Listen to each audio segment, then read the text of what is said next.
Height నుంచి కింద పడ్డాడు. ఓకే.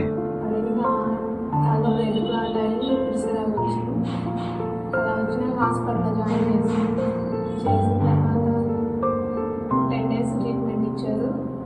తర్వాత నార్మల్ అయ్యనుకుంటే రైట్ సైడ్ హ్యాండ్ కాళ్ళు పనిచేయలేదు, అంటే వీక్గా ఉన్నాయి బాగా.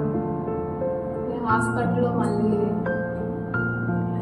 తీసుకెళ్తే అక్కడ సంకల్ప డెవలప్మెంట్ సెంటర్కి తీసుకెళ్ళమని చెప్పారు. ఇక్కడికి వచ్చి సార్ వాళ్ళని అడిగితే ఫిజియోథెరపీ చేయాలని చెప్పారు. ఇంకా 2 months నుంచి ట్రీట్మెంట్ తీసుకుంటున్నాము, బాగా రిజల్ట్ కనపడుతుంది. ఇంకా 10% చేస్తే హ్యాండ్ బాగా పూర్తిగా నార్మల్ అవుతుంది.